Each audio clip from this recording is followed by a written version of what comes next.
ಟೇಸ್ಟಿಯಾಗಿರುತ್ತೆ. ಒಂದು ಸರಿ ತಿಂದರೆ ಮಕ್ಕಳಂತೂ ಪದೇ ಪದೇ ಕೇಳ್ತಾನೆ ಇರ್ತಾರೆ ಈ ಥರ ಮಾಡಿಕೊಡಿ ಅಂತ. ನೀವು ಟ್ರೈ ಮಾಡಿ. ಮತ್ತು ನಾನು ಟೂತ್ ಪಿಕಲ್ಲೂ ಮಾಡೋಕ್ಕೆ ಇನ್ನೊಂದು ತೋರಿಸ್ತೀನಿ. ಸೊ ಟೂತ್ ಪಿಕಲ್ಲೂ ಮಾಡ್ಬೋದು, ಬಟ್ ಇದಕ್ಕೆ ಜಾಸ್ತಿ ಮಸಾಲೆನೂ ಹಾಕಲ್ಲ, ತುಂಬ ಚೆನ್ನಾಗಿರುತ್ತೆ.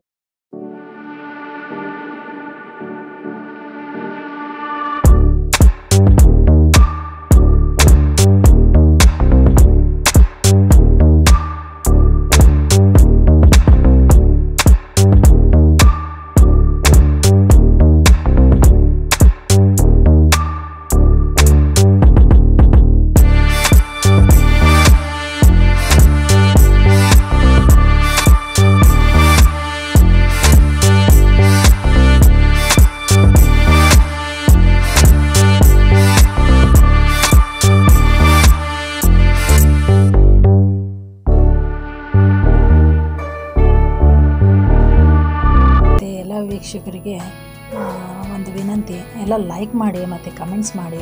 ಸೊ ಜಸ್ಟು ನೋಡಿಬಿಟ್ಟು ಏನೋ ಮಾಡಿದ್ದಾರೆ ಬಿಡಿ ಅಂತ ಹೇಳ್ಬಿಟ್ಟು ಇದು ಮಾಡಬೇಡಿ. ಸೊ ನಮಗೆ ಪ್ರೋತ್ಸಾಹ ಕೊಡಬೇಕು ನೀವು.